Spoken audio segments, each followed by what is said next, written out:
Yes, it will come a bit later with a time lag. So it won't be immediate. So has there But been... 1 minute. Sorry. Yeah. Okay. Has there been such exercises done on the assistance given from 2015 by the center? I may not be able to answer for the Home Ministry on that, but I will tell you one thing. The CAG audits come with a time lag, so we'll get to know about it a bit later. But if you're using the expression end user, End utilization, which means there is a user for whom you've spent and there is the utilization arising out of it. Chennai, the citizens are the end users. You see how they are in a position to face or not face or struggle in such a situation. The end utilization certificates will come, but the end user is telling you it's not happened. So for a short while till the CAG report comes, you can take this as a end user's assessment. Feedback. Utilization will come through the CAG and the assessment will be done by them. Yeah. Thank you. One minute. Mike. Tamil Nadu அரசாங்கம் பாதிக்கப்பட்ட மக்களுக்கு 6000 ரூபாய் கொடுத்துட்டு இருக்காங்க. அந்த நிவாரண தொகை போதும்னு நினைக்கிறீங்களா இல்ல இன்னும் கொஞ்சம் ஜாஸ்தி வழங்கணும் அப்படின்னு நினைக்கிறீங்களா? ரெண்டாவது क्वेश्चन வந்து எண்ணூர்ல இந்த சிபிசிஎல் நிறுவனத்தோட அந்த எண்ணெய் கழிவுகள் கலந்த விவகாரம் ரொம்ப ஒரு பாதிப்பு ஏற்படுத்தியிருக்கு. கிட்டத்தட்ட ஒரு 10-12 கிலோமீட்டர் தூரம். அது இந்த வெள்ளம் சம்பந்தப்பட்டதா இல்லையே? சென்னை வெள்ளம். சோ இன்னும் கூட அதோட பாதிப்புகள் வந்திருக்கு. இதுக்கு எப்படி ரெக்டிஃபை பண்ண போறோம்?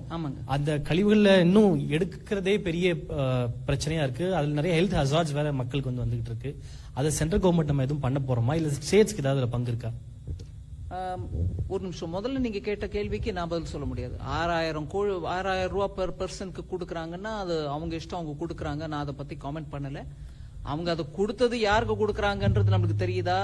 இன்னைக்கு தேதிக்கு மக்களுடைய பணம் அப்ப சொத்தான்னு கேக்குற அந்த கவர்மெண்ட்ல கொடுக்கற பணம் டைரக்ட் பெனிஃபிட் டிரான்ஸ்பர் மூலமா அக்கௌண்ட்டுக்கு கொடுங்க.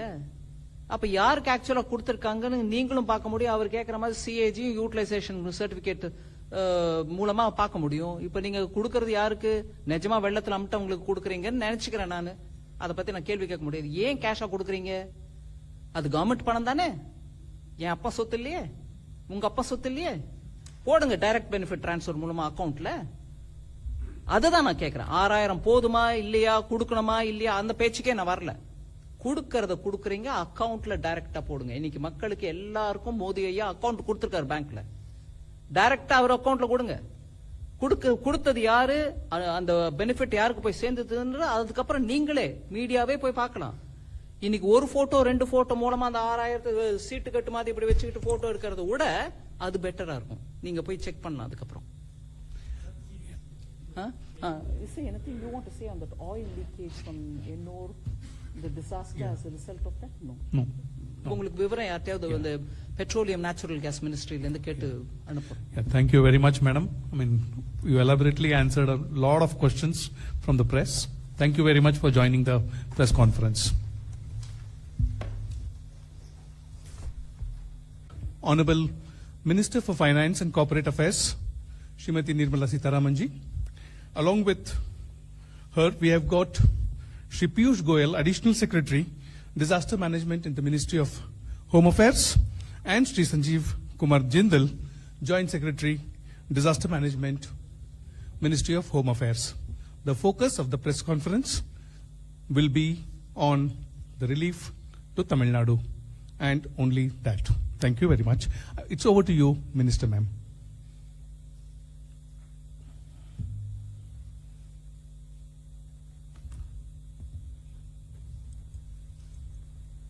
Thank you.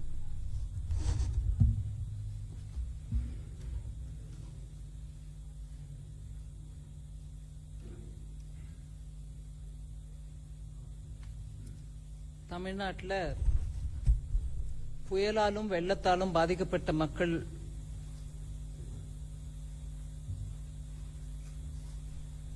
உயிரிழப்போ சொத்தோ பொருள் சேதமோ நடந்திருந்திருக்கு. அந்த உயிரிழந்தவர்களோட குடும்பத்துக்கும் பொருள் சேதம் ஏற்பட்டவர்கள் குடும்பத்திற்கும் ஆழ்ந்த இரங்கலை முதல்ல தெரிவிச்சுக்கிறேன். மத்திய அரசு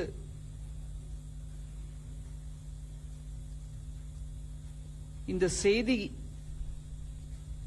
கிடைச்ச உடனேலிருந்து ரொம்பவே உடனடியா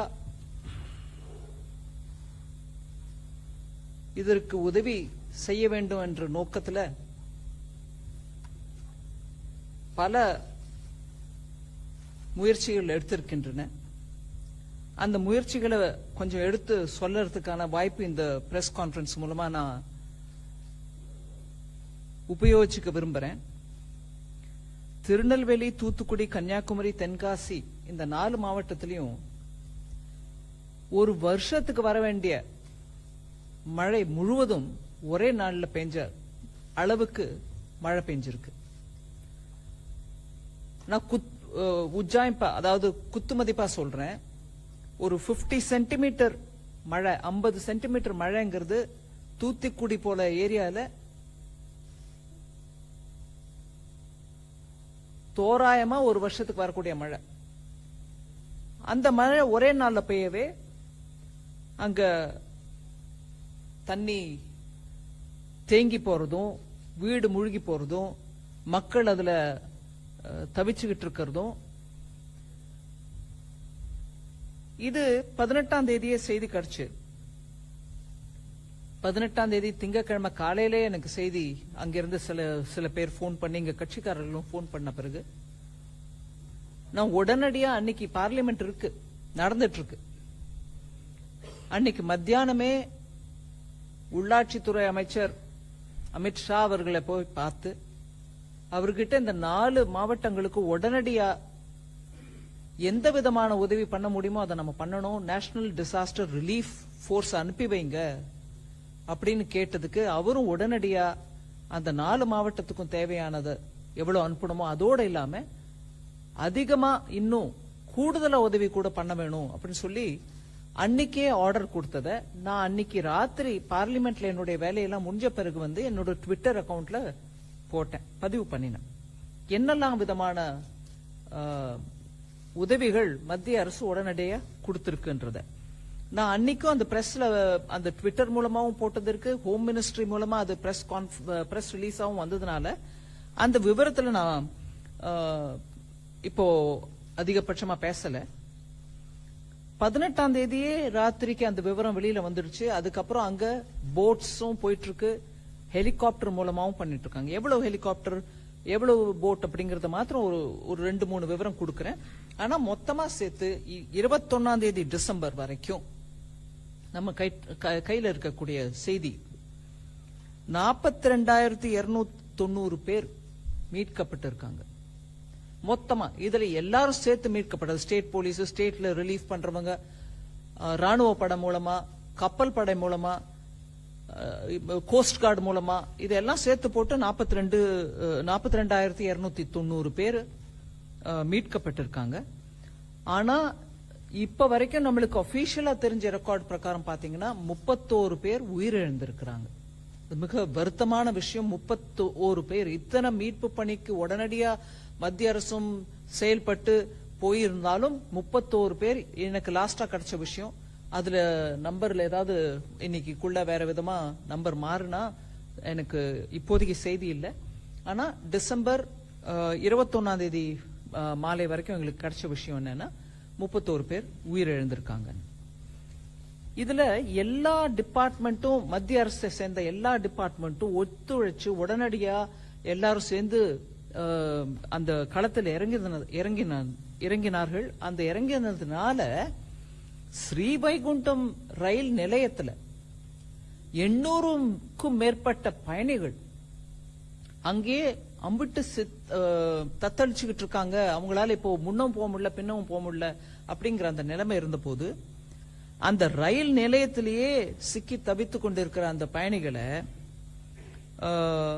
ரயில்வே சார்பில் சிறப்பு ரயிலும் போதுமான அளவு பேருந்து வசதியும் கொடுத்து அவங்க எல்லாரையும் கூட மீட்கப்பட்டார்கள்.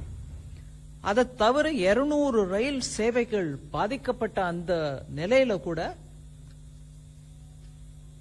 ரயில்வே மீதி எல்லா டிபார்ட்மெண்ட்ஸோட சேர்ந்து நல்ல விதமா அங்க சமயத்துல உதவி பண்ணிருக்கிறாங்க. உள்துறை அமைச்சகத்திலேயே இருக்கக்கூடிய கட்டுப்பாட்டு அறைகள் 2 இருக்கின்றன. அந்த 2ம் கூட நிலைமையை 24 மணி நேரமும் மானிட்டர் பண்ணிட்டு இருக்காங்க. தொடர்ந்து கண்காணிச்சுட்டு வரதுனால மேலும் மாவட்டத்துக்கு இந்த 4 மாவட்டத்துக்கும் போக வேண்டிய உதவிகளை தொடர்ந்து இன்னொரு முறை யாரும் கேட்க தேவையில்லாத அளவுக்கு உடனுக்குடனே அனுப்பிக்கிட்டு வந்துட்டு இருக்காங்க.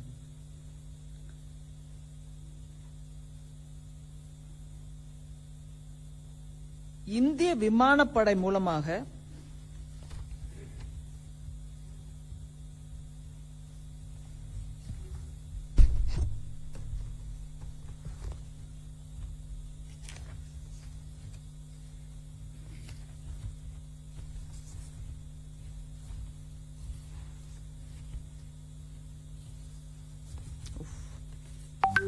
ஒரு நிமிஷம்.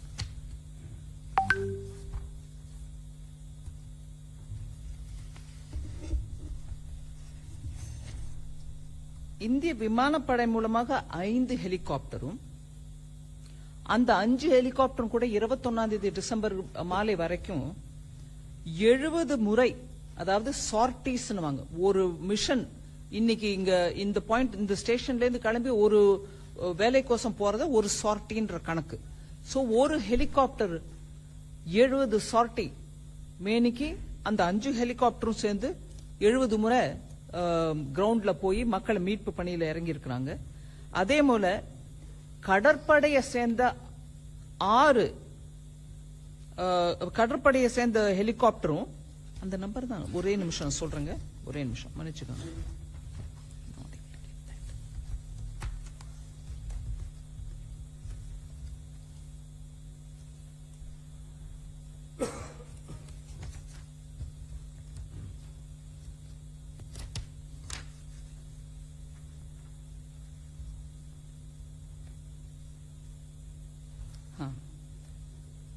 மொத்தம் 9 ஹெலிகாப்டர், 5 ஏர்போர்ஸ் மூலமாகவும் 1 நேவி மூலமாகவும் 3 கோஸ்ட் கார்டு மூலமாகவும் 70 சார்டிஸ் பண்ணிருக்கிற இந்த 5 + 1 + 3 9 ஹெலிகாப்டர் மூலமாக 70 சார்டிஸ் நடந்து அந்த 42,000 பேரை காப்பாத்திருக்காங்க.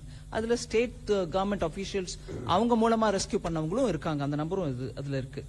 அதே மாதிரி that's right, I was looking for this.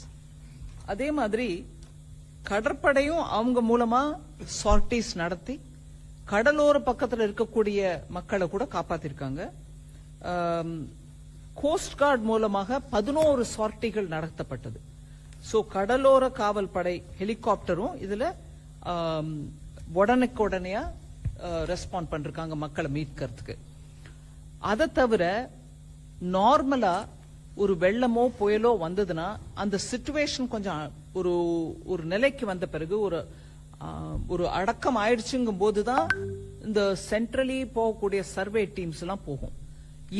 இந்த விஷயத்துல இந்த தென் மாவட்டங்கள்ல நடந்த தென் மாவட்டங்கள் 4 நடந்த வெள்ள சந்தர்ப்பத்துல inter ministerial central team IMCT இப்படின்னுவாங்க. Inter ministerial central team, central government team அந்த 19ஆம் தேதி சாயங்காலத்துக்குள்ளவே அவங்களும் டிப்ளாய் ஆயிட்டாங்க. சோ அந்த வெள்ளம் அடங்கட்டும், வெள்ளம் நீர் வடியட்டும், அதுக்கப்புறம் அனுப்புறோம் அப்படிங்கறது கூட இல்லாம உடனுக்குடனே IMCTயும் அங்க போய் சேர்ந்துருச்சு. என்னோட ஹோம் மினிஸ்ட்ரியோட அதிகாரிகளும் இங்க உட்கார்ந்துருக்காங்க. இதுக்கு முன்னதாக டிசம்பர் 11 - 14 வரைக்கும் அந்த சென்னையில இருந்த மிக்ஜாம் புயலுக்கு அந்த IMCT சென்ட்ரல் கவர்மெண்டோட inter ministerial central team Michaung புயலுக்கோசம் சென்னை சுற்றுப்புறத்தில் இருக்கக்கூடிய மாவட்டங்களுக்கு போக வேண்டிய டீம் டிசம்பர் 11 - 14 தேதிக்குள்ளவே அது போயிடுச்சு. நான் அதை பத்தி பேசல. இப்போ இங்க 4 மாவட்டங்கள்ல நடக்கக்கூடிய தென் மாவட்டங்கள்ல நடக்கக்கூடிய அந்த வெள்ளம், அந்த புயல், அந்த விவகாரத்தை பாக்குறதுக்கு IMCT இங்க இருந்து 20ஆம் தேதியே கிளம்பிடுச்சு.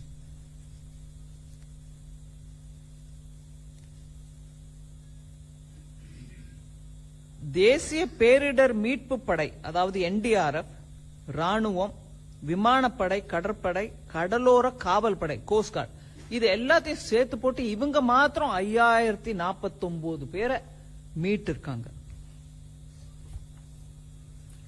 இதுல ராணுவம் சரி எங்க இருந்தோ ஏதோ எடுத்துட்டு வரணும் அதனால டைம் ஆகுதுன்றது இல்லாம பக்கத்துல இருக்கக்கூடிய திருவனந்தபுரத்துல இருந்தும் வெலிங்டன்ல இருந்தும் உடனுக்குடனே படைப்பிரிவுகளை அனுப்பி வச்சாங்க. அங்க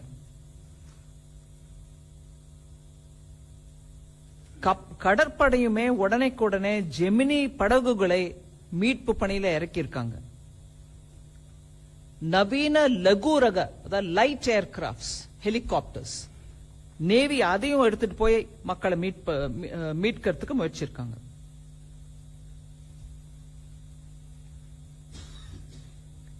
இப்படியாக விமானப்படையும் மீட்பு பணியில் ஈடுபட்டதுனால ஸ்ரீவைகுண்டம் SPS பள்ளியிலிருந்து, நான் பர்டிகுலரா ஒரு இன்ஸ்டன்ஸ் உங்களுக்கு முன்னாடி வைக்கிறேன். ஸ்ரீவைகுண்டம் SPS பள்ளியிலிருந்து இதுவரை மீட்கப்பட்ட மக்களிடையே ஒரு கர்ப்பிணி பெண்ணும் அவரது குழந்தையும் கூட, அவங்க உட்பட, கர்ப்பிணி பெண் அவங்க குழந்தை உட்பட 4 பேரை அந்த ஸ்கூல்ல இருந்து மாத்திரம் ஹெலிகாப்டர்ல, விமானப்படையோட ஹெலிகாப்டர்ல மீட்கப்பட்ட காட்சி நம்ம சோசியல் மீடியா மூலமா கூட பார்த்திருக்கோம். காவல்துறை, கடலோர காவல் பகுதியும் படையும் கூட கோஸ்டல் ஏரியால டிசம்பர் 20 வரைக்கும் அவங்க கணக்கு 711 பேரை அவங்க மாத்திரமே கடலோர ஏரியால இருந்து மீட்டு இருக்காங்க. கோஸ்ட் கார்டு, கடலோர காவல் படை, அவங்க மாத்திரமே அந்த நம்பர் மீட்டு இருக்காங்க. இப்படியாக உடனே போய் களத்துல இறங்கினதுனால நிறைய பேரை மீட்க முடிஞ்சிருக்கு. அங்க இருக்கக்கூடிய மக்களுக்கு எங்கெங்கெல்லாம் கட் ஆஃப் ஆயிருக்காங்களோ, தொடர்பு இல்லாம விலகின மாதிரி இருக்கக்கூடிய அந்த இடத்தெல்லாம் கூட ஹெலிகாப்டர் மூலமா அவங்க வீட்டு மேல எல்லாம் போய் இறங்கி மக்களை மீட்கக்கூடிய நல்ல ஒரு முயற்சி நடந்திருக்கு. இதுல நான் நேத்திக்கு ராஜ்யசபாலையும் அந்த பதில் சொல்லும் போது அந்த விஷயத்தை எடுத்து சொன்னேன். அதை ஒரு முறை உங்களுக்கு இப்பவும் நான் சொல்ல விரும்புறேன்.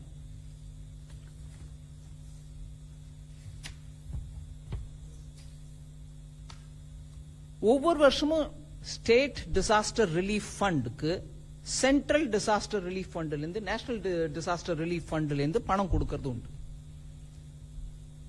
அது மத்திய அரசோட பங்கு சமயத்துக்கு கொடுக்கணும்.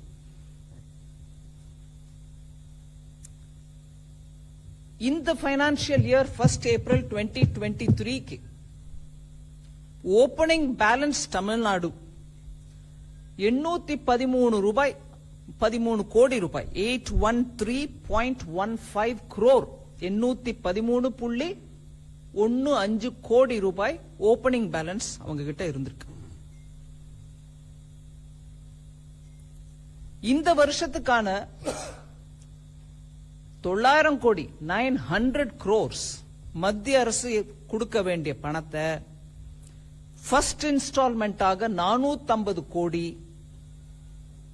முதல்லயே நாங்க ரிலீஸ் பண்ணிட்டோம். இந்த புயல் வரத்துக்கு முன்னாடி ரிலீஸ் பண்ணிட்டோம். அதை தவிர 2வது இன்ஸ்டால்மெண்டாக மீதி இருக்கக்கூடிய 450 கோடியையும் 12ஆம் தேதி டிசம்பர் இந்த 4 தென் மாவட்டங்களுக்கு மழை வரத்துக்கு முன்னாடியே 2வது இன்ஸ்டால்மெண்ட் 450 கோடி கொடுத்தாச்சு. அதாவது மொத்தமா 900 கோடி, 900 crores இந்த வருஷம் கொடுக்க வேண்டியது ஆல்ரெடி ரிலீஸ் பண்ணிட்டோம். 2வது இன்ஸ்டால்மெண்ட் 12ஆம் தேதி டிசம்பருக்கு போயிடுச்சு. இதோட இல்லாம 2-3 விஷயம் நம்ம சொல்ல வேண்டியது ரொம்ப முக்கியம்.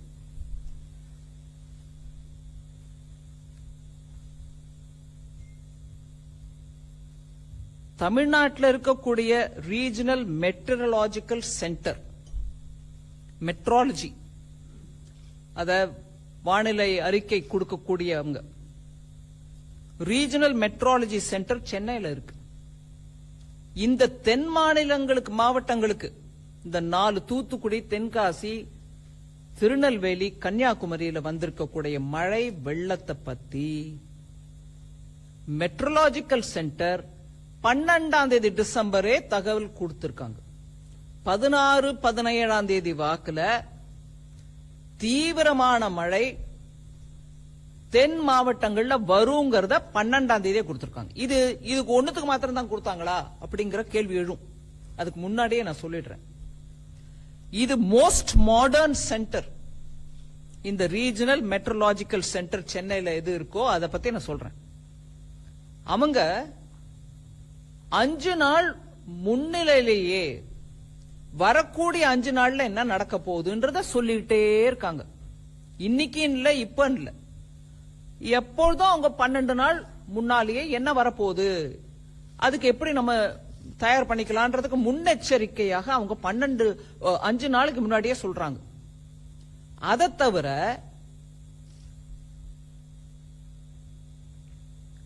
ஒவ்வொரு 3 மணி நேரமும் சொல்றாங்க அடுத்த 3 மணி நேரம் என்ன ஆக போகுதுன்னு. அடுத்த 3 மணி நேரத்துல எந்த இடத்துல எவ்வளவு கொட்ட போகுது மழைன்றதையும் அவங்க எடுத்து சொல்றாங்க. சோ 5 நாளைக்கு முன்னாடியே சொல்லிட்டோமேன்னு விட்டுறது இல்ல.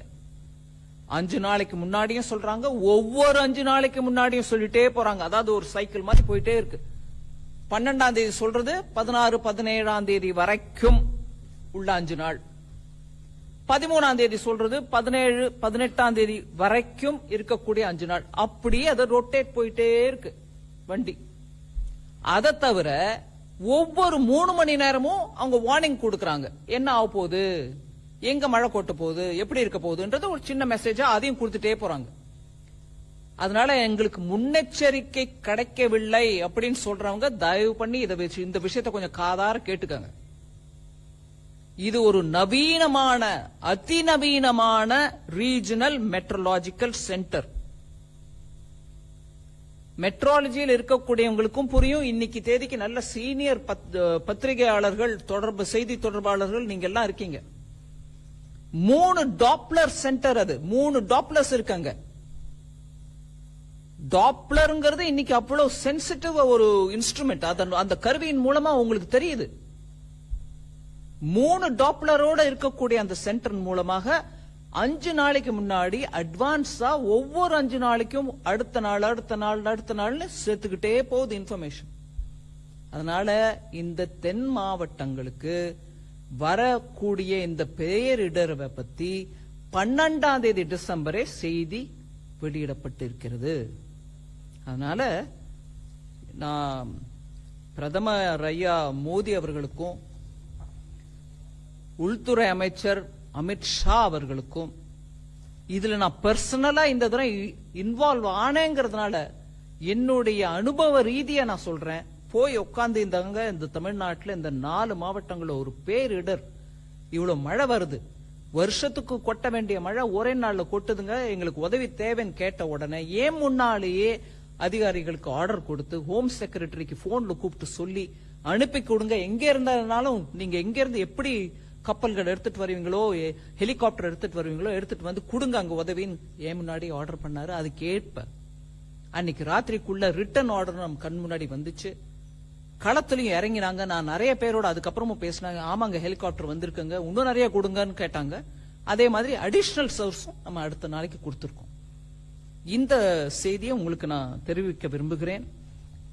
அதோட இல்லாம தமிழ்நாட்டில் எப்ப என்ன இடையூறு வந்தாலும் உடனே பிரதமரும் உள்ளாட்சி அமைச்சர், உள்துறை அமைச்சர் அமித்ஷா அவர்களும் உடனே ரெஸ்பாண்ட் பண்றதுக்கான இந்த உதாரணம் ஒண்ணு நம்மளுக்கு முன்னாடி இருக்குது.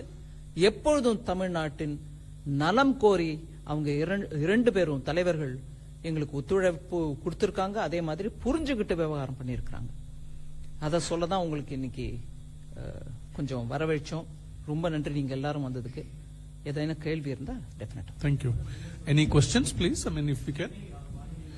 Yeah, we'll just give a microphone to you. Speak in the microphone. Madam வணக்கம், ஹனிகுமார் ஃப்ரம் தந்தி டிவி. நீங்க சொன்னீங்க சென்னை வானிலை மையம் ரொம்ப அதிநவீனமானது, முன்கூட்டியே எச்சரிக்கை கொடுத்திருக்காங்கன்னு. இப்போ அன்புமணி அவர்கள் கூட சொல்லியிருக்காரு சென்னை வானிலை ஆய்வு மையத்தை இழுத்து மூடணும். ஏன்னா வெளிநாடுகள்ல ஒரு நாளைக்கு எத்தனை மணி நேரம், எவ்வளவு நேரம் மழை பெய்யும், எவ்வளவு சென்டிமீட்டர்ல பெய்யுன்றதுலாம் ரொம்ப அக்யூரேட்டா கொடுக்குறாங்க. ஆனா இதுல அந்த மாதிரி எல்லாம் கொடுக்கறது இல்ல அப்படின்ற ஒரு குற்றச்சாட்டை முன் வச்சிருக்கிறாரு. அதுக்கு உங்களுடைய பதில்? அந்த குற்றச்சாட்டு சரியானது இல்ல. ஏன்னா நான் இப்போ உங்களுக்கு விளக்கமா சொன்னேன் 3 டாப்லர்ஸோட இந்த தென் மாவட்டங்கள்ல வரக்கூடிய இந்த மழையும் இது எக்ஸ்ட்ரீம் இவெண்ட்னுவாங்க, எக்ஸ்ட்ரீம் வெதர் இவெண்ட்னுவாங்க. இந்த மாதிரி ஒரு அதி விருஷ்டி அனாவிருஷ்டிங்கிற அந்த முறையில ஒரே ஏகமா மழை பெய்யுது. ஒரு வருஷத்துக்கு பெய்ய வேண்டிய மழை அன்னைக்கு பெய்யுது. இதை இவ்வளவு விவரமா எடுத்து 12ஆம் தேதி சொல்றாங்க. நானும் சொல்றேன் உங்களுக்கு. இல்ல அவர் எப்படி சொல்றாருன்னா இந்த மாதிரி அதிக கனமழை பெய்யும் மழை பெய்யும் அப்படின்னு தான் சொல்றாங்களே தவிர அக்யூரேட்டா எவ்வளவு நேரம் பெய்யும் எவ்வளவு சென்டிமீட்டர் பெய்யும்ன்ற விவரங்களை அவங்க சொல்றது இல்ல. அதனால முன்னெச்சரிக்கை நடவடிக்கைகளை எடுக்க முடியாது. அதனால வானிலை ஆய்வு மையத்தை இழுத்து மூடணும் அப்படின்ற மாதிரி சொல்றாங்க.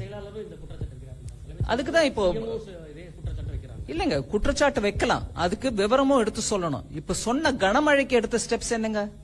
நான் அதுக்கு பதிலா கேள்வி கேட்கிறேன். மழை ஒரு நிமிஷம், நார்மலா பெய்யற மழையோட இவ்வளவு அக்யூரேட்டா பெய்யும் அப்படி சொல்லியிருந்தா அதுக்கு ஏத்த மாதிரி முன்னெச்சரிக்கை நடவடிக்கை எடுத்துருப்போம்னு சொல்றாங்க. சரி, நார்மலா பெய்யறத விட ஜாஸ்தியா பெய்யும்ன்றதுக்கு எடுத்த ஏற்பாடு என்ன? அது கூட அங்க இல்லீங்களே. ஏங்க நான் நீங்க கேட்ட கேள்விக்கு பதிலும் சொல்றேன், அதே தவிர இன்னொன்னு சொல்றேன். நார்மலா மழை வந்து வெள்ளம் வரக்கூடிய நிலைமைன்னா கூட அந்த மாவட்டங்கள்ல பொறுப்புள்ள அமைச்சர்களும் பொறுப்புள்ள அதிகாரிகளும் இருந்து மக்களை மீட்டு இருக்கணுமா இல்லையா? எப்ப போனாங்க அங்க மந்திரிகள்? எப்ப போனாங்க? நான் இந்த ஒரு மத்திய அமைச்சரா இருந்துகிட்டு சில விஷயங்கள் நான் பேச விரும்பல, இருந்தாலும் நான் கேட்கிறேன். நேஷனல் டிசாஸ்டர் ரிலீஃப் டீம் போறதுக்கு முன்னாடி தமிழ்நாடு அரசுல இருந்து அங்க யாராவது இருந்தாங்களா? இல்லீங்களே. நார்மல் மழை மாதிரி வரும், சாதாரண வெள்ளம் தான் வரும் அப்படின்னா கூட அப்ப கூட நீங்க இருந்திருக்கலாமே. சோ குற்றம் சொல்றதுக்கு ரொம்ப சுலுவுங்க. ஆனா நான் சயின்டிபிக் விவரத்தோட கொடுக்கறேன் உங்களுக்கு. இத்தனை பேசுறவங்க தயவு பண்ணி ஒரு அமைச்சர் சொன்னதை வச்சுட்டு நான் பதில் சொல்றேன். 4000 கோடி ரூபாய் செலவழிச்சு அதுல 92% மொத்தம் செலவழிச்சுட்டாங்க. என்ன மழை வந்தாலும் ஒன்னும் ஆகாதுன்னு சென்னையை பத்தி பேசினவரு வெள்ளம் வந்த பிறகு சென்னையில மிச்சாங் வந்த பிறகு என்ன சொல்றாரு? 42% தான் அதுல செலவழிச்சிருக்கோங்க, மீதி நாங்க செலவழிக்கலைங்கிறீங்களா? 4000 கோடி செலவு பண்ணுங்க கொடுத்திருக்கிற பணத்தை நீங்களே செலவு பண்ணிருக்கோம் சொன்ன பணத்தை எங்க போட்டீங்க? அந்த நம்பர் ஏன் மாறுது?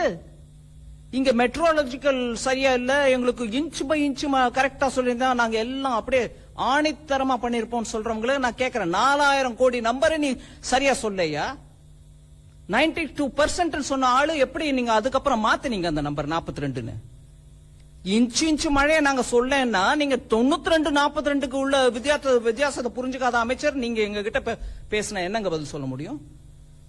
ஒரே ஒரு நம்பர் 92%க்கும் 42%க்கும் வித்தியாசம் தெரியாம பேசக்கூடிய ஒரு அமைச்சர் இப்போ இன்னைக்கு அவங்க இன்னொரு அமைச்சர் மூலமா கேட்கிறாங்க, எங்க 0.2 சென்டிமீட்டர் இன்னும் ஜாஸ்தியா வரும்னு சொல்லி இருந்தா நாங்க ஏற்பாடு பண்றோம் பேசுறீங்களா? என்ன அநியாயம்!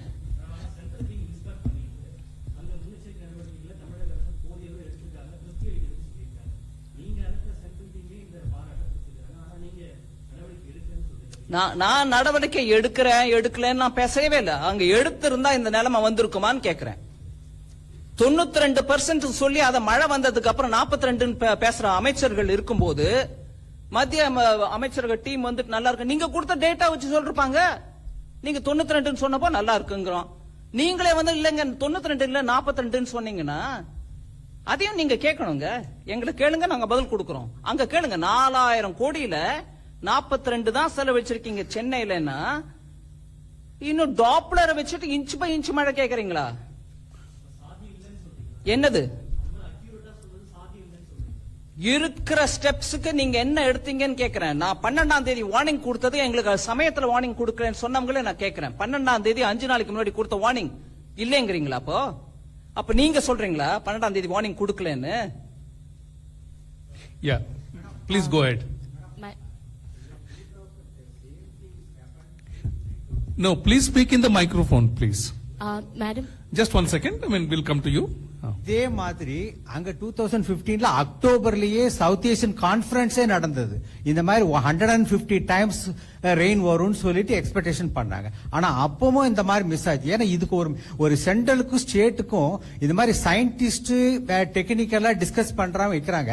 ஆனா அட்மினிஸ்ட்ரேஷனுக்கு ப்ராப்பரா வந்து கம்யூனிகேட் பண்றதுக்கு சென்ட்ரலுக்கும் ஸ்டேட்டுக்கும் ஒரு ப்ராப்பர் மெக்கானிசம் இல்லாம ஒவ்வொரு தடவையும் போயிட்டு இருக்கு. அதுக்கு என்ன ஒரு தீர்வு இருக்கு? நல்லா கேக்குறீங்க நீங்க. 2015ல நான் போனேங்க அம்பத்தூர்ல, வெள்ளத்துல நடந்து போனேன், உள்ளெல்லாம் போய் பார்த்துட்டு வந்தேன். அந்த எஸ்டேட்ல எப்படி இருக்காங்க, எம்எஸ்எம்இ யூனிட்டுக்கு என்ன நஷ்டம் நடந்திருக்கு, எங்க இருந்து அந்த கால்வாயெல்லாம் மூடப்பட்டிருக்கு, அதிக நீர் ஓடி வரும்போது அது அப்படியே அதோட தடத்துல போய் கடல்ல கலக்க வேண்டிய ரூட்ல எல்லாத்தையும் அடைச்சு அங்க என்னெல்லாமோ கட்டி இருக்கிறதெல்லாம் பார்த்து அவங்க இண்டஸ்ட்ரியல் எஸ்டேட்ல இருந்தவங்களே என்கிட்ட சொன்னாங்க. இதை தவிர நான் இன்னைக்கு சொல்ல வேண்டிய விஷயம் ஒண்ணு சொல்லாம விட்டதுனால அதையும் இப்ப சேர்த்து சொல்றேன் உங்களுக்கு. இன்சூரன்ஸ் கம்பெனிகளை 19ஆம் தேதியே அவங்க சென்னையில போய் உட்காந்து அம்பத்தூர் எஸ்டேட்ல அந்த டெலிகேஷன் நான் கேட்டேன். நான் அனுப்பி வச்சா இன்சூரன்ஸ் கம்பெனிங்க வந்து உட்கார்றதுக்கு இடம் இருக்கா இல்ல வேற எங்கேயாவது உட்காரணுமா? இல்லைங்க, எங்க எஸ்டேட்லயே நாங்க இடம் கொடுக்குறோம், அனுப்பி வைங்க. எல்லா இன்சூரன்ஸ் கம்பெனியும் போயிருக்காங்க, உடனடியாக அவங்களுக்கு நிவாரணம் கையில கொடுங்கன்னு சொல்லி அனுப்பியிருக்கிறோம். சோ மத்திய அரசு பண்ணிக்கிட்டே இருக்கும். ஆனா மாநில அரசு இந்த மாதிரி 4 கேள்வி உங்ககிட்ட பூத்திட்டு எங்களை விட்டு கேட்க சொல்லிட்டே இருப்பாங்க, நாங்க பதில் கொடுத்துட்டே இருப்போம். அவங்க பண்ண வேண்டிய செயல், அம்பத்தூர்ல 2015ல வந்த வெள்ளத்துக்கு அப்புறம் அம்பத்தூர்னா தொழில் மையம். அங்க இருக்கக்கூடிய தொழில் படுத்துருச்சுன்னா நம்மளுக்கு வருவாய் தமிழ்நாட்டுக்கு அஃபெக்ட் ஆகுது. 2015 வெள்ளத்துக்கு அப்புறம் என்ன கத்துக்கிட்டீங்க பாடம்? அந்த பாடத்துக்கு ஏற்ப என்ன பண்ணினீங்க? அந்த பாடத்துக்கு ஏற்ப நீங்க பண்ணிருந்தீங்கன்னா இன்னைக்கு வந்த வெள்ளம் அம்பத்தூர்ல தேங்கி இருக்காது. அங்க இருக்கக்கூடிய ஒவ்வொரு இண்டஸ்ட்ரியும் அஃபெக்ட் ஆயிருக்காது. என்ன வந்து பார்த்த டெலிகேஷன் என்ன கேக்குறாங்க, எங்க 2015ல இருந்து இந்த அவஸ்தைப்படுறோம். நீங்க கேக்குறீங்க மத்திய அரசும் மாநில அரசும், நாங்க பண்ணிக்கிட்டே தான் இருக்கோம். நான் உங்களுக்கு எடுத்து ஒவ்வொரு விவரமும், நான் என்னோட ஓபனிங் ஸ்டேட்மெண்ட்ல இவ்வளவு விவரம் கொடுக்க வேண்டாம்னு உங்களுக்கு ஒரு கிளிப்தமா கிறிஸ்பா சொல்லிட்டு இருக்கேன். எடுத்த செயல் என்னங்க தமிழ்நாட்டுல? அம்பத்தூர் இன்னைக்கு மூழ்கி இருக்கு. பணம் மாத்திரம் கொடுக்கிறோம், எவ்வளவுனோ கொடுக்கிறோம், இன்னைக்கும் கொடுக்கிறோம். என்ன நடந்துச்சு அங்க? ஒரு ரயில்வே லைன் கடியில கட்டின பாலத்துல தண்ணி திரும்பி எஸ்டேட்டுக்குள்ளவே வருது. அது மத்திய அரசு பொறுப்பா?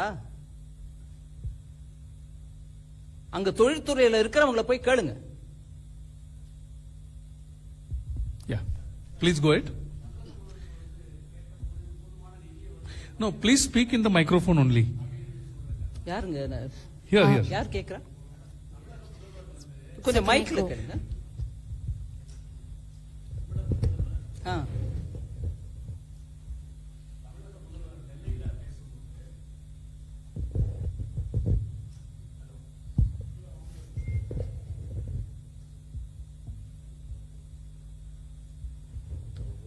ஹலோ, தமிழக முதல்வர் நெல்லையில் வெள்ள சேதங்களை பார்வையிட்ட பிறகு கூறுகையில் நாங்கள் 2000 கோடி நிதி கேட்டோம் உடனடியாக. ஆனால் எங்களுக்கு கேட்ட போதுமான நிதியை மத்திய அரசு வழங்கவில்லை அப்படின்னு சொல்லியிருக்காரு. இங்கே பிரதமரை பார்ப்பதற்கு முன்பு கூட 12000 கோடி நாங்கள் கேட்க உள்ளோம் அப்படின்னு சொல்லியிருக்காரு. அவர் பேசும்போது கூட என்ன சொன்னார்னா, இன்ஃபர்மேஷன் கொடுத்தாங்க எங்களுக்கு, ஆனால் அதிகமான மழை வரும் என்ற இன்ஃபர்மேஷனை கொடுக்கல. எங்களுடைய களப்பணியாளர்கள் முன்னாடி போய் அதிகாரிகள் 5 அமைச்சர்கள் உள்பட எல்லாருமே முன்கூட்டியே வேலை செய்தார்கள். இந்த முன்னெச்சரிக்கை நடவடிக்கையாக வேலை செஞ்சாங்க. அப்படி இருந்தும் ஒரு பெரிய சேதங்கள் வந்திருக்கு அப்படின்னு சொல்லியிருக்காரு. இதை நீங்க எப்படி மேடம்? தமிழக முதல்வர் திருநெல்வேலி போனாரு, அங்க இருந்து பேசினாருன்னு கேட்டது ரொம்ப உகந்த செயல். இவ்வளவு பெரிய பாதிப்பு அஃபெக்ட் ஆயிருக்கும் போது அங்க போறது கரெக்ட் தான். ஆனா 5 நாளைக்கு முன்னாடி 12ஆம் தேதி வார்னிங் கொடுத்தா கூட கொடுக்கல, சென்டிமீட்டர் அளவு எங்களுக்கு விவரம் கொடுத்திருக்கணும், கொடுத்திருந்தா நாங்க அபரிமிதமா பண்ணிருப்போம்னு சொல்றவங்க அதே முதலமைச்சர், மாண்புமிகு முதலமைச்சர்.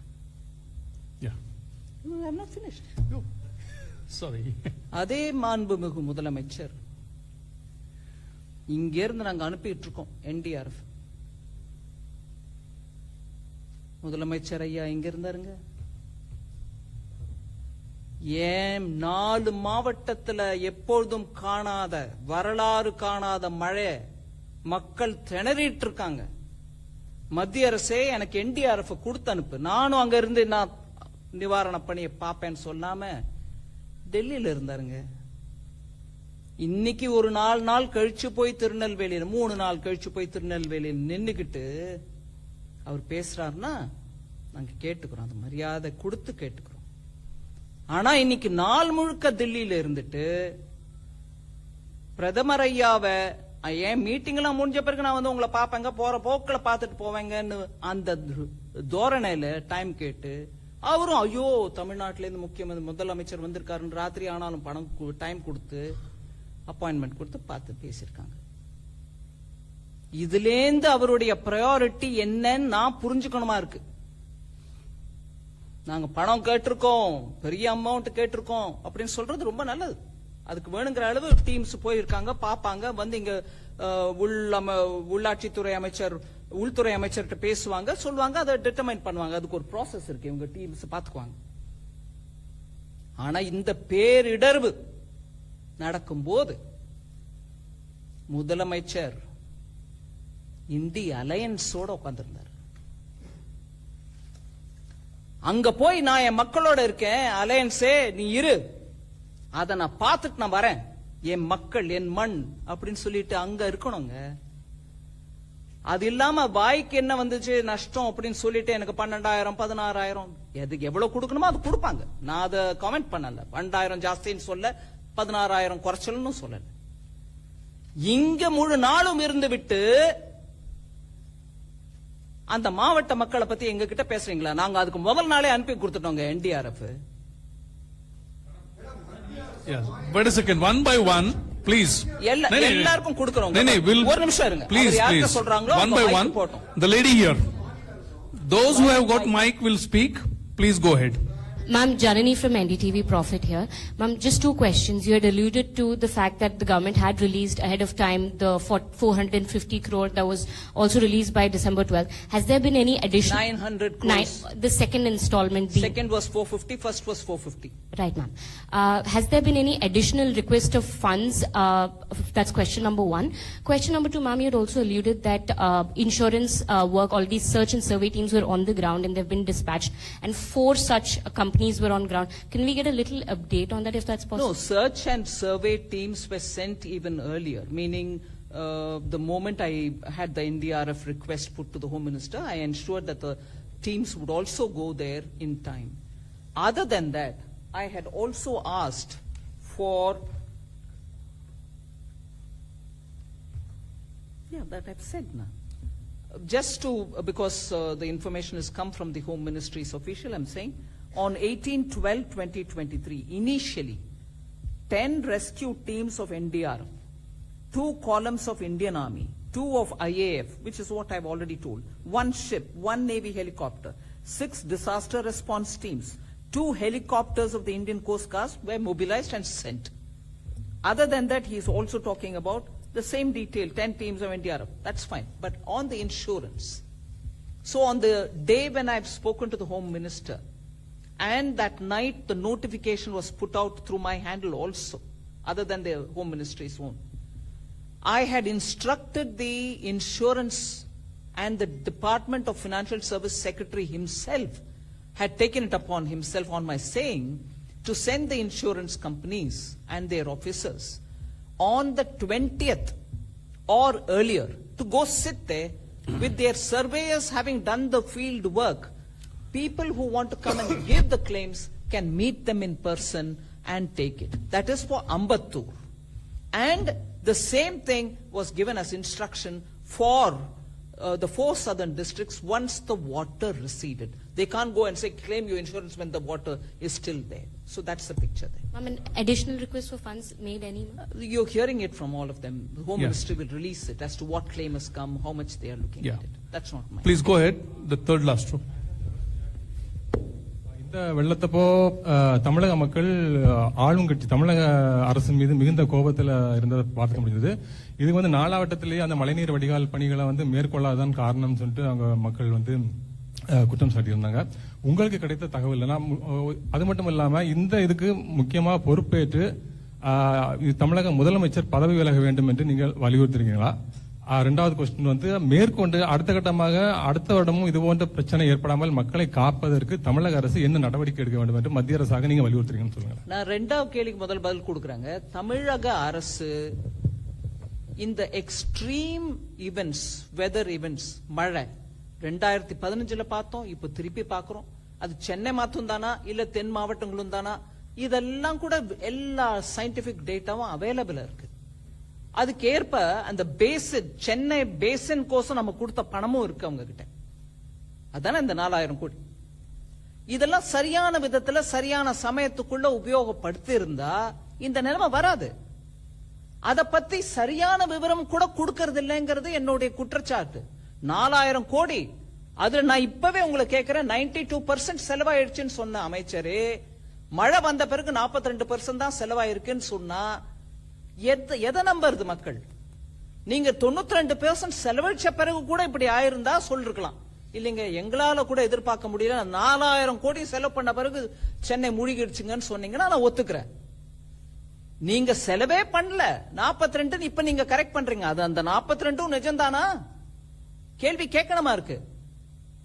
அதனால பேசின், சென்னை பேசின் டெவலப்மெண்ட்க்கு கொடுத்த பணம் கூட சரியாக உபயோகப்படவில்லையோ அப்படின்னு நான் கேள்வி கேட்கிறேன்.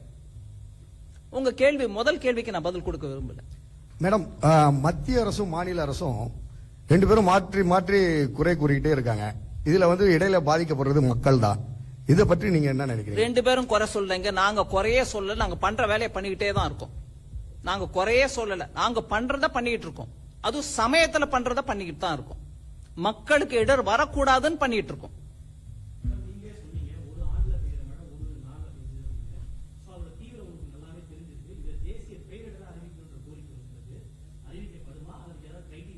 தேசிய பேரிடர்வு அப்படின்றது ஒன்னும் அனௌன்ஸ்மெண்ட் பண்றதுக்கு இல்ல.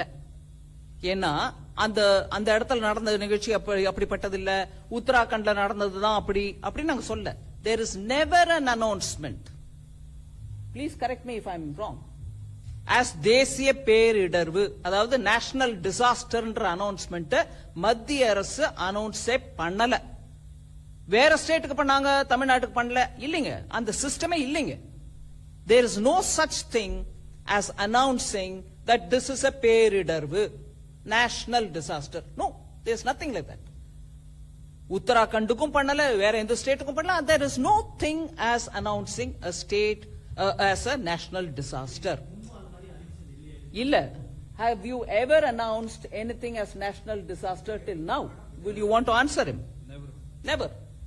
அதனால ஆனா ஸ்டேட் லெவல்ல ஒருவேளை ஸ்டேட் ஒரு டிசாஸ்டர்னு டெக்ளேர் பண்ணோன்னு விரும்பினாங்கன்னா அதுக்கு வேணுங்கிற கைட்லைன்ஸ் இவங்க கொடுத்திருக்காங்க. எதெல்லாம் அனௌன்ஸ் பண்ண முடியும்? பெஸ்ட், ஒரேடியா என்னெல்லாமோ ஒரு விதமான பூச்சிகள் வந்து பயிரை நஷ்டப்படுத்திருச்சு பெரிய பெரிய அளவுல, அப்படின்னா அதையும் அனௌன்ஸ் பண்ணுங்க. வெள்ளமா அனௌன்ஸ் பண்ணிக்காங்க. அவங்க would you want to explain that you've given guidelines for the states to announce any disaster that they think they want to announce? Do you want to explain that? Yeah. Jindalji. Hello. So we have issued guidelines which governs the State Disaster Response Fund, National Disaster Response Fund, right? So these are based on the recommendation of the successive finance commissions. So after the 15th Finance Commission, we revised the guideline and issued in the year 2022 itself. So under the guidelines, there are 12 notified disasters which are eligible for relief assistance under the SDRF as well as the additional assistance from NDRF. These are cyclone, drought, earthquake, fire, flood, tsunami, hailstorm, landslide, avalanche, cloudburst, pest attack, frost and cold wave. In addition to that, state government have the flexibility of using 10% of their annual allocation for declaring any state local level disaster. So this flexibility with the state government. விளக்கமா இருக்குங்களா? டிசாஸ்டர்னு ஸ்டேட்ல announce பண்ணோம்னா அவங்க announce பண்ணலாம். அது finance commission மூலமா வரக்கூடிய recommendations வச்சுக்கிட்டு இவங்களும் அதுக்கு ஏத்த மாதிரி கைட்லைன்ஸும் கொடுக்கறாங்க. நீங்க எதையெல்லாம் டிசாஸ்டர் அப்படின்னு ஸ்டேட் லெவல்ல சொல்ல முடியும். அவர் லிஸ்ட் படிச்சார் உங்களுக்கு. அந்த எர்த்குவேக்கோ இல்ல வெள்ளமோ அதிகமா மழையோ இல்ல பயிர் நாசனமோ அப்படின்னு வரிசையா 12 ஐட்டம் அவர் படிச்சுட்டார். அத நீங்க உங்க ஸ்டேட்ல வேணா பினான்ஸ் கமிஷனும் அதுக்கு ரெக்கமெண்டேஷன் கொடுத்திருக்குன்றதுனால அனௌன்ஸ் பண்ணிக்கிட்டு உங்ககிட்ட இருக்கிற அந்த ஃபண்ட் இருக்கு பாருங்க, ஸ்டேட் டிசாஸ்டர் ரிலீஃப் ஃபண்ட், அதுல இருந்து 10% வரைக்கும் எடுத்து இதுக்கோசம் உபயோகிக்கலாம் அப்படிங்கிற கைட்லைன்ஸும் கொடுத்திருக்காங்க. அதை தவிர மத்திய அரசு நேஷனல் டிசாஸ்டர் ஏன் அனௌன்ஸ் பண்ணல? இல்லைங்க, அந்த சிஸ்டமே இல்ல. இப்ப வரைக்கும் யாருக்கும் அனௌன்ஸ் பண்ணல.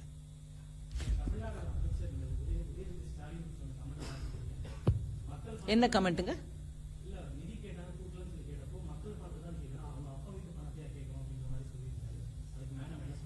அவங்க பாஷை எப்போதும் அப்படிதானுங்க.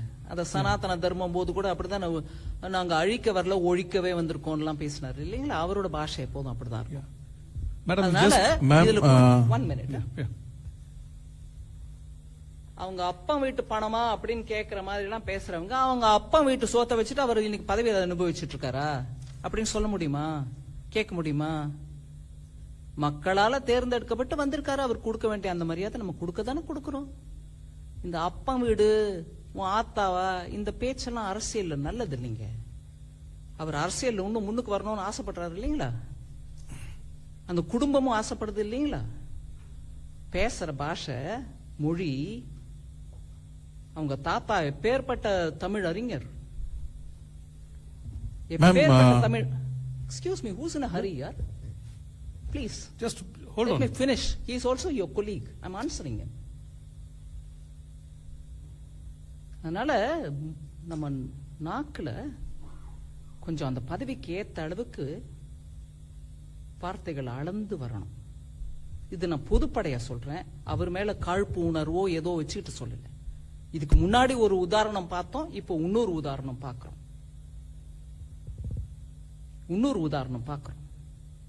மக்கள் அங்க மழையில அவஸ்தைப்பட்டு இருக்கும்போது அனுப்பி கொடுத்தது சென்ட்ரல் கவர்மெண்ட் டிசாஸ்டர் ரிலீஃப். அட்வான்ஸா பணத்தை 12ஆம் தேதி டிசம்பருக்குள்ள 900 ரூபாய் கொடுத்து 900 கோடி கொடுத்திருக்கோம். அது ஏன் அப்பா சொத்துனோ உங்க அப்பா சொத்துனோ நான் சொல்ல மாட்டேன், எப்பொழுதும் சொல்ல மாட்டேன். நம்ம பொறுப்புள்ள பதவியில் இருக்கிறவங்க அந்த பொறுப்பை உணர்ந்து பேசணும். தயவு பண்ணி நீங்க அடுத்த தடவை நீங்க அவருக்கு முன்னாடி இருந்து கேள்வி கேட்கும் போது கூட சொல்லுங்க, அந்த அம்மா இப்படி பேசினாங்க, நம்ம எல்லாரும் கூட யோசிச்சு பேசணுங்க. கொடுத்துட்டாங்க, அவங்க கொடுக்க வேண்டிய பணத்தை முதல்ல கொடுத்துட்டாங்க. இந்த டீம் வந்து பார்த்துட்டு போன பிறகு நீங்களும் அதுக்கு கலந்து ஆலோசனை பண்ணி உங்களுக்கு சொல்ல வேண்டியதெல்லாம் சொன்ன பிறகு அவங்க போய் ப்ரொசீஜரலி என்ன பண்ணுவாங்க. உங்க அப்பாவும் போய் பிரதமரை பார்த்துட்டு வந்திருக்காங்க, அதனால பண்ணுவாங்க. அதனால கொஞ்சம் பொறுமையா, வார்த்தையும் பொறுமையும் நல்ல குணங்கள். Ma'am, Harish Nair from Times Now. Chief Minister M.K. Stalin had blamed the IMD. He had said that IMD warning was a bit late, rainfall was higher than forecast. So, your reaction? No, I've reacted to that. I will repeat it for you because I said that in Tamil. Now I'll say it in English. Even on the 12th, first of all, about that center. It's a state-of-the-art meteorological center located in Chennai. It has 3 Dopplers with which they detect weather forecasts they do are based on that. And the forecasts are normally done on a dynamic way every 5 days in advance, meaning every day there's some forecast. But it warns you for something which will happen 5 days in advance. So for this event of the 4 districts in South, the alert was given even on the 12th. So, either the officials have not briefed the Honorable Chief Minister properly, saying we did receive it on the 12th, but we didn't act on it, or they probably are saying differently, I don't know, but there is data recorded that information was given even on the 12th. Yeah, the last question. Please, go ahead. 11. Oh, just one more minute, if that will help you. Yes. இது உங்களுக்கும் உதவுங்க. 12th December, IMD issued heavy to very heavy rain, 64 mm and greater than 124 mm. in 24 hours for 16th to 16th December. On the 12th, they tell you heavy to very heavy. About 16th December, all over South Tamil Nadu. And a daily press bulletin was also shared with all the stakeholders. That's one thing. Second, then it was continued on a 5 days warning, and that was issued on 13th and 14th also of December 2023. It was further upgraded on 15th December to orange color warning with heavy rainfall forecast in the bulletin which was issued for the period 16 to 18. So you had it on the 12th, you had it on the 13th, you had it again on the 15th, you had it again on the 16th. Repeated warning. Okay? The same forecast continued in the bulletin which was issued on the 16th December as well about orange color warning. Yeah, please go ahead. Hi ma'am, Kriti from Informist Media. So you mentioned that additional fund requests have come and MHA might release that. So since SDRF funds have been released 900 crore, would that be under NDRF? And also what kind of quantum may be released by MHA? You may want to answer that. Actually, Ministry of Home Affairs has a very systematic procedure laid out, and as soon as we get information about any such event, an interministerial central team, as mentioned by Honorable Finance Minister, is immediately dispatched to the state concerned and the sites, and it is headed by a joint secretary from the Ministry of Home Affairs, and it has members from various ministries which are involved in relief and rehabilitation like agriculture, etc. So the team visits the places, interacts extensively with the state government officials. The state government officials are supposed to present details of the damage assessment, and once they do that, immediately the team submits its recommendations to the high-level committee, which is headed by executive committee, which is headed by Union Home Secretary, and then that committee goes through it, and further the Apex committee, which is headed by Honorable Home Minister, that approves it. So there's a very systematic procedure, but of course the IMCT, as Honorable Finance Minister has mentioned, it had gone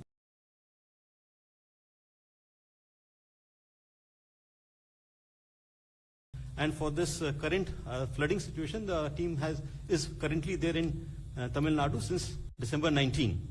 So as soon as we get the assessment from the state government and the report of this interministerial team, immediately the central government will do the needful. Thank you.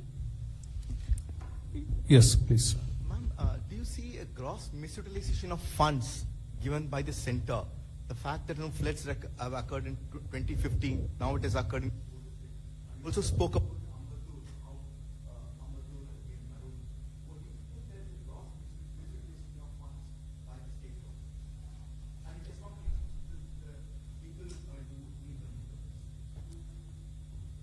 I don't know whether there's a misuse. I can't comment without data in my hand. But clearly, lessons of 2015 have not been learnt. Precautionary steps which have to be taken at the state level for organizing economically vulnerable areas like industrial estates, railway stations, harbor, airports, those will have to be given additional support. I can for sure say that that's not happened. I don't know about misuse of fund because I don't have the data, but தவிர்ப்புக்கு வேணுங்கிற விஷயங்கள் நடவடிக்கைகள் எடுக்கப்படவில்லை. வெள்ள தவிர்ப்பு, வெள்ள நிவாரணம், அதுக்கப்புறம் வெள்ளம் வந்த பிறகு நிவாரணம், தவிர்ப்புக்கான முயற்சிகள் சரியா எடுக்கப்பட்டிருந்தா இந்த நிலைமை வந்திருக்காது. நான் சென்னை சுற்றி இருக்கக்கூடிய Ambattur, industrial estate, harbour, railway station, port, அதை பத்தி பேசுறேன். தென் மாவட்டங்கள்ல அங்க இத்தனை கன்ஜெஷன் இல்லாதனால ஒரு நாள் பெஞ்ச மழையில ஒரு வருஷத்துக்கான மழை ஒரே நாள்ல பெஞ்சா கூட மறுநாள் அது கொஞ்சம் வேலைக்கு போயிடுச்சு. சென்னையில் அது நடக்கலையே.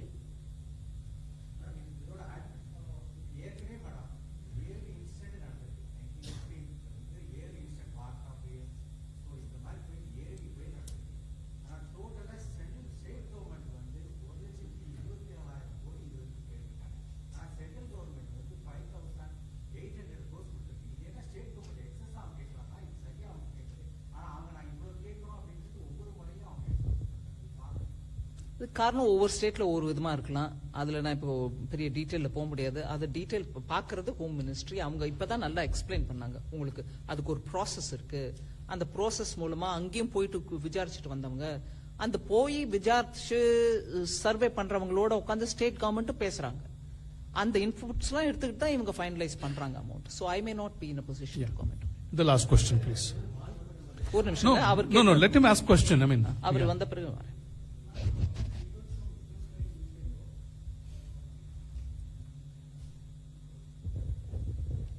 Business Line newspaper. This is Srivat's ma'am. Question is on the supplementary to what he asked. Is there a concept of end utilization audit? Because invariably there is a discrepancy between what the center claims and what the states claim and what the center allocates as part of NDRF proceeds. So is there a concept of CAG audit on how the relief assistance has been utilized? Yes, it will come a bit later with a time lag. So it won't be immediate. So has there But been... 1 minute. Sorry. One minute, yeah. Okay. Has there been such exercises done on the assistance given from 2015 by the center? I may not be able to answer for the Home Ministry on that, but I will tell you one thing. The CAG audits come with a time lag, so we'll get to know about it a bit later. But if you're using the expression end user, End utilization. end utilization, which means there is a user for whom you've spent and there is the utilization arising out of it.